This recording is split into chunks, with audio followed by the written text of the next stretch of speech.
As COVID-19 cases surged in the United States in March 2020, stay-at-home orders were put in place. Schools closed, and many workers were furloughed, laid off, or told to work from home. With personal movement limited and people confined to their homes, advocates expressed concern about potential increase in intimate partner violence. I'm Kevin Munoz. I'm Amber Hettich. This is the Leo Podcast. Today is Monday, October 12th. So, Amber, you brought to my attention that October is National Domestic Violence Awareness Month, and I should do a segment on it, to which I said, let's just do a whole episode on it, and then I proceeded to ask you to be on it. What was your reaction to this? Like, did you know that you were going to be participating in this? No, but then I figured, of course, I said something about it, so now I can't turn an opportunity down to say no. So, a couple of things that we're going to be going over in this podcast is going to be why National Domestic Violence Awareness Month is important, signs that you're experiencing abuse, and addressing the spike in domestic violence amid coronavirus for Latinas and all women. Recommendations and suggestions and facts. All right, so let's just get into it. Like, why is National Domestic Violence Awareness Month important? First, it inspires change. So, National Domestic Violence Awareness Month, it encourages those that are that are in abusive relationships to get help. And the month isn't just about learning, but it's also about doing. And also, number two, victims need our support. Millions of Americans are domestic violence victims, so they need our support to move beyond the abuse. And it's about the facts. And the month aims to educate Americans about what is considered domestic violence. It also reinforces a zero tolerance policy when it comes to abuse.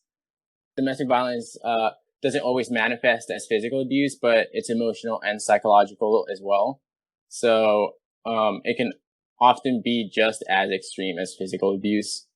And also the lack of physical abuse doesn't mean that the abuser is any less dangerous to the victim, or doesn't mean that the victim is any less trapped by the abuser. So, right, and that also goes for like women with kids. Yeah, like, yeah. The kids are getting abused, the women are more likely to stay because they're trying to protect the kids. Yeah, that's right. And I feel like that's one of the saddest things just researching about this whole thing is how many of the times kids are involved, and it was surprising, but I kind of figured if they have kids, they'll use the kids as a way to entrap them, right? And most definitely, yeah, over their head, right. And that's just so wrong. You shouldn't. I think one of the reasons to motivate someone to get out of a toxic relationship like this is just to get the kids out of that kind of environment. It's just that's one of the saddest part, because then they become they feel like that's the normal, right? And I also feel though. Yeah, I also just feel like when the kids are involved, it's a lot harder for people to get out, because most of the time whoever is getting abused is not the one working or controlling the money.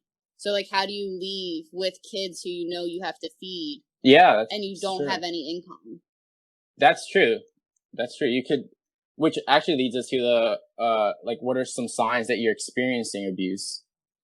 So, signs you're experiencing abuse: your partner threatens or tries to control you. That's going to be with money, with where you go, how you look, who you talk to, anything like that. Making you feel inadequate, telling you, of course, what to wear, how to look. The second bullet point: your partner controls your money, keeping cash or cards away from you, discouraging you from working. Or just popping up at your workplace, so it makes it really uncomfortable for you to even be there. Yeah, that's true. Just start losing jobs because that's another thing. Is once they start showing up to your workplace, it's just now you got the people your coworkers and other people involved, and now you're at risk of losing your job, or maybe you just want to quit as well. Yeah. Also, it's most people in this situation, they probably go to work to get away from the house life that they're living. Where in normal situations, people are I'd rather be at home with my family. That's true, yeah. So for them to even get that taken away from them, it's where do you turn to after that? That's true, yeah. Once the stalking starts to happen, that's that's when like it's spiraling out of control as well. Yeah. So number 3, your partner isolates you, cutting you off from family and friends, making you even more dependent on your partner. Could be signs of abuse. This could also mean like even if you want to go hang out with your family or friends, they could come too. And like that also makes it really awkward and really tense. Yep. Because to be honest, your family and friends most likely already know what's going on. So then for him just to come with you is just like not a good situation.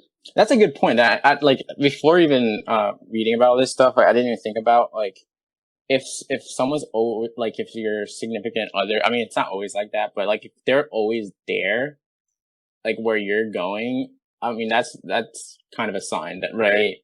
That Yeah, or like you're always on your phone, like they won't ever hang up the phone with you, like you never have like that separation to even like breathe for a second. Yeah, that's a very good point. So I don't know if that goes for all abusive relationships, but I think a lot of them will be that way. Yeah, I agree. And then number 4 is your partner physically abuses you, which is the most serious of it. Yep, and again, it's not always physical, but that is the serious. Like mental and emotional can also just be as serious, but it's not always as what's the word I'm looking for here? Evident. Detrimental, yeah, but I feel like it's not that word. Yeah, it's not mentally you can get over a lot of things, but physically, if it's bad enough, some can't even go out in public. Yeah, and again, if like they start isolating themselves from friends and family, one of the reasons could also be this because they don't want to show like the bruises or any marks as well. Right, you don't want to be showing up someplace with sunglasses on the whole time. If there's anyone in a situation like that, the most stressful and dangerous part is leaving, because that means that person no longer has control over you. So I know I listened to a couple podcasts that said, and like I would completely agree with them, that if you are going to leave, like try to put yourself in a place that limited people know where you are. Just because like I've read or listened to 2 stories, 2 different women. This one was getting abused for like over 6 years and she left, but for 6 years it continued even though she moved. So like, stalking. You basically have to go like underground for some time until that person decides to move on and to basically find their next victim. I mean, it's crazy what extents they have to go to, and even after like years, they can just pop up again when you think that you might have gotten away, right? Yeah, it's like that stories that you told me about, like with the restraining order. Yeah, it's kind of crazy. And then I also, side note, I read another one. And this took place over, I think, in Germany. And some lady, like, found a safe haven. And they, like, took her in. And the safe haven was like, okay, you can leave after, like, I think it was, like, 3 years. Because we found out that your ex-boyfriend no longer lives in the town. Well, here she walked out. And, like, a couple days later, she saw him. And he, like, tried to get back to her, so she like tried to commit suicide. Oh my gosh. So he was just waiting for her to like get out? Like, yeah, I guess it was like a small community that they lived in, and like the safe haven, I guess said like we heard that he no longer lives in this community. Well, they were wrong, and she came out. They probably didn't even check. Like they were probably just like you said, like they heard that he didn't even live there. They probably didn't even confirm it. Right, they were probably like 3 years. It's been 3 years. Yeah. So you're so like basically you're safe, but like it's like what is like the turning point of these people to where they just want to re-victimize or like have that control over anyone? Yeah, definitely. Like put the fear in someone. Yeah, and that's part of it too. Like they want to have control. Like So my thing is like just go underground for some time being until unfortunately they find someone else to do it too, which is a horrible thing to say because if that's their mentality, that's their, that's what they're going to do. But at least it's not going to be you. And hopefully the next person will be strong enough to stand up to them. But I don't know. Yeah, agreed. And it sucks too. Like it's like you're the one that has to go into like hiding, and you're the one to just do all this stuff. Like it's not just as simple as like you making a call, and like maybe that'll work for a little bit. But then it just starts happening again. So you do have to take Right. action. And then also, if you have kids, like, you have to keep your kids safe. And then if you Hmm. have family that lives in the area, like, who's to say, like, he won't try to go after your family to get to you? And there's just, like, a lot of other pieces that you have to think of because of something that you didn't want to happen. Like, you're trying to get out of a Right. horrible situation, and in return, you have to deal with all these other people around you Yep. because And of what the situation was at your house. yeah, yeah, definitely. And I mean, we only say he because the majority is that are getting abused are women by men, and like obviously Correct. men experience it as well, but not as high as women do. Yeah, I think it's the tipping scale is more towards women. Absolutely, yeah. And then to be more on the recent side, we could talk about how the effects that COVID-19 has had on domestic violence. You know, like people being isolated and having to be in their homes, maybe with their abuser, is not Yeah, really ideal. yeah, exactly, and especially with COVID-19, the alcohol, drug abuse, people losing their jobs, so money's tight. Yep. That in normal marriages or relationships, money being tight causes stress. So now you put Hmm. someone in a violent relationship and add any of the above alcohol, drugs, money, it's just going to be really bad for them. Yeah, definitely. Like it's further, like I have on here that's that physical like violent tendencies are enabled and further inflamed by like the economic stressors, like you were saying, like coronavirus. If they're tight for money and they're under that stress, then they might take it out on someone. I was gonna say also, with kids being home now, like Hmm. for virtual learning and stuff like that, like that's another thing that just might tip that, like, maybe the abuse happens to a lot more than just the women because the kids have no outlet like school now, Yeah, that's where true. the teachers are seeing it, where their guidance counselors are seeing it.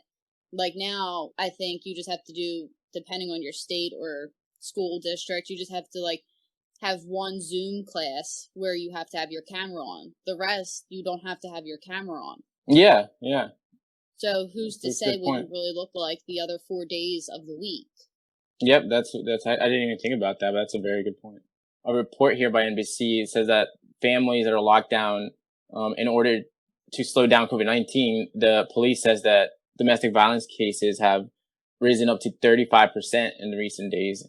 Like when I saw that percentage, I was like, that's insane. I mean, it makes sense, but like it's such a high number. Like 35% is Right. crazy. And Yeah. then the number of the national domestic calls to the hotline just in April alone went up 15%. So that was at the start of coronavirus when we got shut down. Yep. I don't know what it is now, but if I would imagine that it went up because people just like us, we thought we were going to go back to work in 2 weeks, Yep. Yeah. Yeah. and we've been out of work since mid-March. Hmm. So maybe other people had that same mindset, and that just didn't happen for a lot of people. Yeah. Yeah. Absolutely. They also need to think about like long-term solutions to reduce disparities in the income and the wealth accumulations, which, like we said, like the economy, the stressors, like for people might be a big factor because of the money.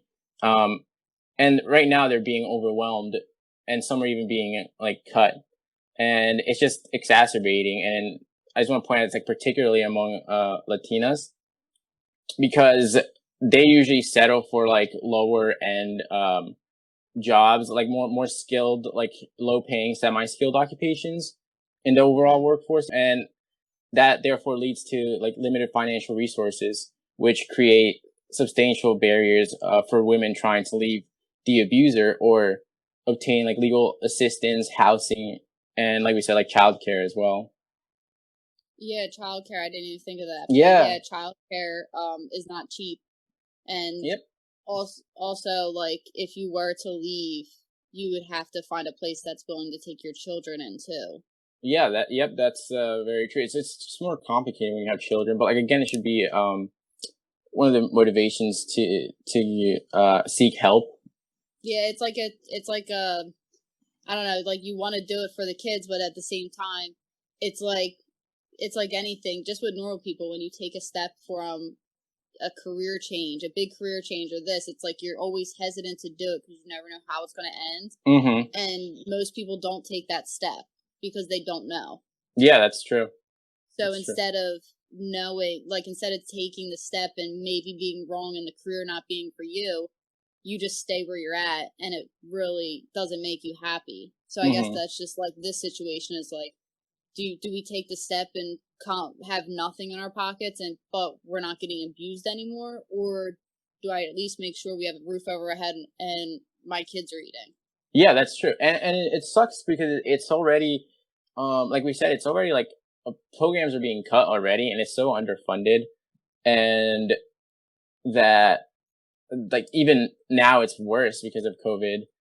So getting that financial like help of it and with your kids, like you gotta make some sacrifices, but you gotta realize that it's like better like long term.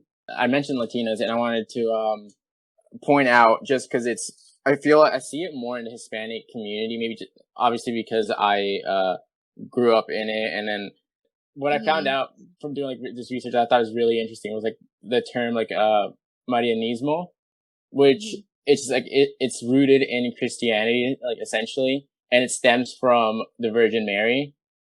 And I thought, while I was reading this, because there's a point to this.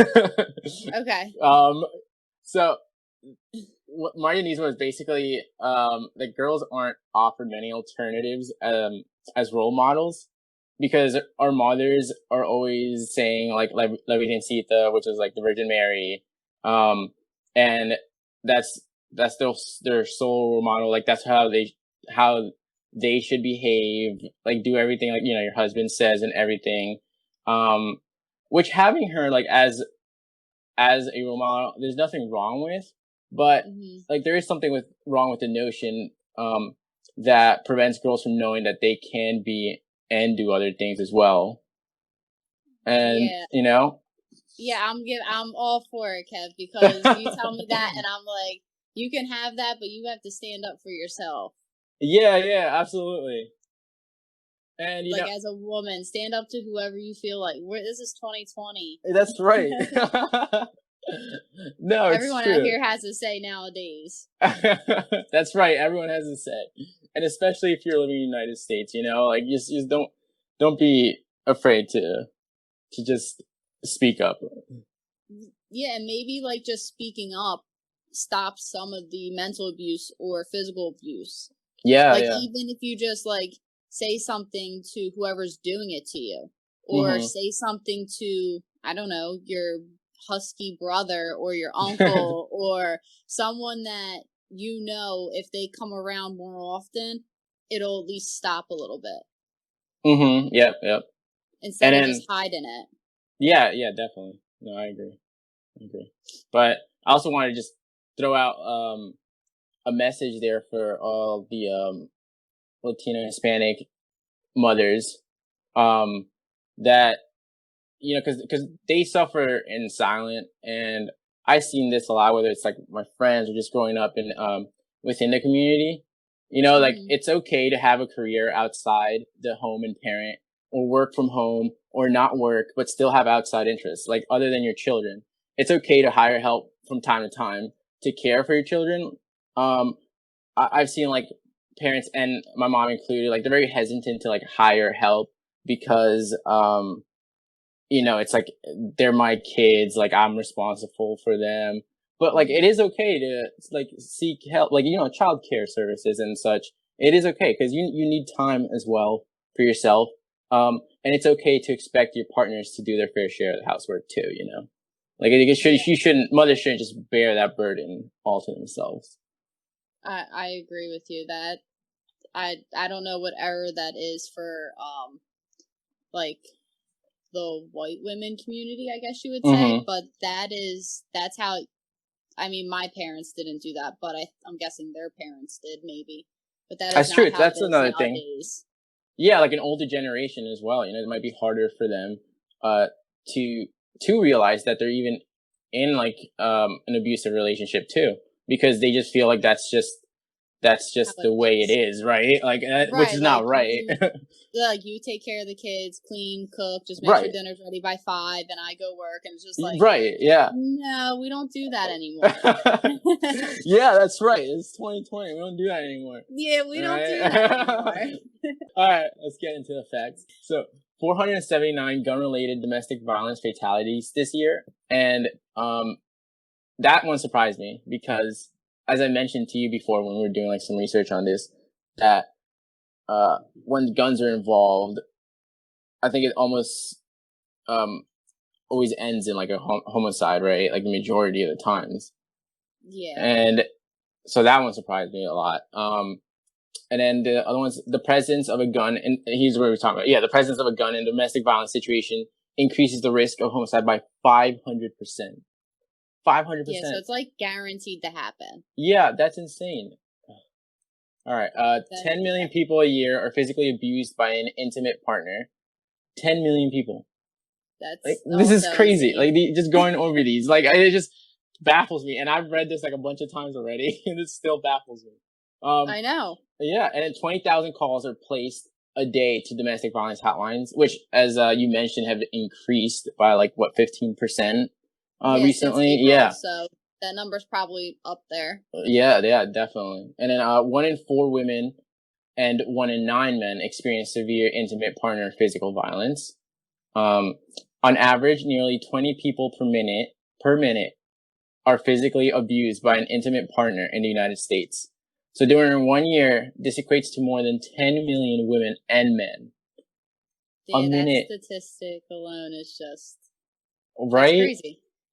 Oh. That's crazy. That means, like, do we know someone that it's happening to? Yeah, definitely. That's why I said, I'm like, we probably know someone, but like, because it's not always like obvious. We might not know ourselves. Right. And then they say 1 in 7 women and 1 in 18 men have been stalked by an intimate partner during their lifetime, to the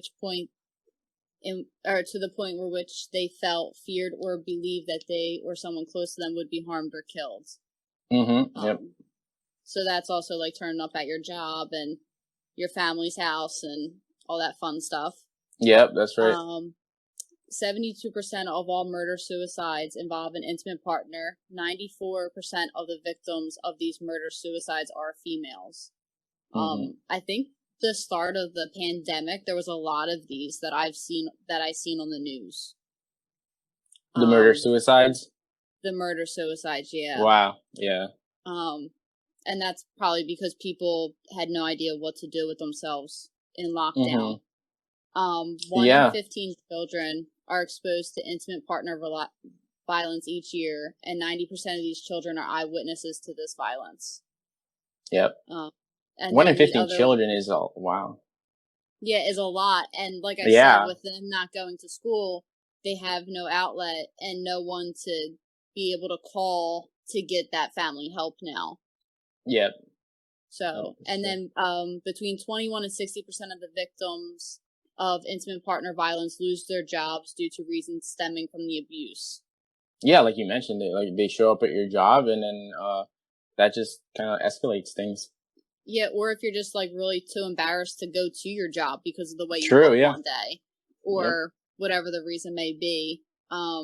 Some recommendations: the National Domestic Violence Hotline suggests practicing self-care, reaching out for help. Even if it's a stranger, you should get help, because more than not, people are willing to help you if you're in a horrible situation. Mm-hmm. Yeah, definitely. Yeah, and creating a safety plan. A safety plan is a personalized plan. It has ways to remain safe while in a relationship, planning to leave or after you leave. Even this means like collecting change randomly and hiding it until you have enough to maybe get yourself one night in a hotel room. That's true, yeah. Get yourself somewhere, maybe to the next state over, something. Just do something. Hide food. Yeah, honestly. Hide anything until you have a stash to where you can just go and you know you're okay for a couple of days. Yep. And then I saw also that they recommended that even like if you're living at with them and you need to leave, like even if you have to even if you have a car, like even if you have to sleep in your car, like you're still better off, right? Right. I would just say like drive somewhere not Yeah, in your local absolutely. town. Right. You know, we Like don't want just to be like don't like parked stay at outside, like like the random pharmacy down the street that everyone right. knows you at. Yep. Like go to like maybe the next city over or two cities over, but just tell someone where you are so they don't report you missing at least. Yep. Because in the situation that you're in, it's very easy to think that you're also missing at any point. Mm-hmm. That's true. So, yeah. And then the UN itself has also issued some domestic violence reduction recommendations. Kind of just like what should be done to make this more like awareness out there. So increase investments in online services and civil society organizations. Make sure that the judicial systems continue to prosecute abusers. That's very important. And set up emergency warning systems in pharmacies and groceries. I think that's a very good one. Like they really should have like emergency warning systems.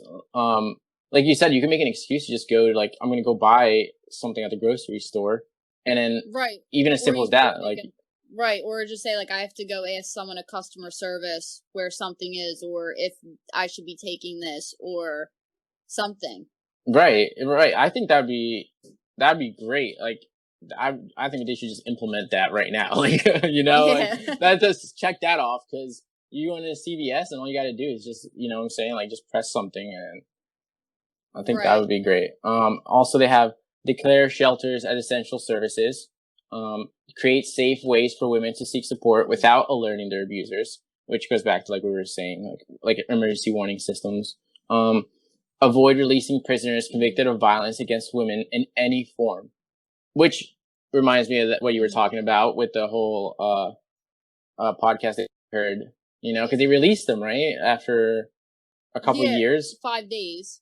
Oh, No, okay. it was 5 days. It was 5 days. So Yeah, they only which is had him in there even for 5 days, 5 days. which is even I more thought it was crazy. like they had him in there for like 2 years or something. No, it was like 5 days, and he got a year of probation. But Oh that's my like the god. other thing why women don't go to the police, because the police like handle these like it's a kid stealing change out of a car. Like they Right. just don't care really. Right. And it's just like as many no contact orders as you have against someone, it's like what it really depends on where you live, uh how high it is on their list of priorities, like if they actually take care of it or not. Like if you're in a city where a lot of crime is happening, the chances of you getting heard and getting that person arrested for violating a protective order is very slim. Yeah. But Yeah. say you take like Langhorne, like where we live, Mm-hmm. they would be like right there to arrest that guy because they have nothing else to do. I'm sorry to say it that way, but that's true. Like you have people being murdered or cops sitting around. Yeah, so it's yeah. like it really depends on where you live too. Which is actually kind of messed up too, because like where if you live in a not so like high end neighborhood, where it's needed the most, it's probably also the most likely to get like brushed off, right? Because they probably like get so many calls and they're just like, all right, well, like right, like they're like, okay, well, it's you again. It's yeah, like, yeah, it's me again. or maybe they want to help, but like they just don't have enough people on for it, like enough funding. Which also leads to like the last thing here, like this another recommendation is scaling up public awareness campaigns and you know even those that target like men as well. Yeah, I would agree with that too. Yep. Like anything is better than nothing at this point. Cause, yeah, absolutely. I mean, if we're going to continue to be in lockdown or people still out of jobs and everything like that, like the numbers are only going to continue to increase. Yep, agreed. Or they're going to decrease because people are just going to get sick of reporting it. Women are going to get sick of reporting it because nothing's being done. Because nothing's being done. Yeah, yeah, true. Right. So, like, how many times do you say something until it's like, okay, well, I'm just stuck in this situation now because no one will help me. Yeah, no, I agree. Yep. If you or someone you know needs help, call the National Domestic Violence Hotline for free, English and Spanish, 1-800-799-7233 or 1-800-787-3224. If you are in danger, call 911. And if you're being abused by your partner, know there is nothing you have done or are doing to cause the abuse. It is solely the choice of the abuser to abuse. It may seem impossible to escape your abuser, change your circumstances, or find the help you need, but it is possible. However, you know your abuser best, so think carefully through your situation and circumstances and do what is best for you. I agree with that because Absolutely. they know their abuser better than anyone else will. Yeah, at the end of the day, we can give you a bunch of recommendations, but you know your abuser best, and again, you should initiate a plan to get out. You know.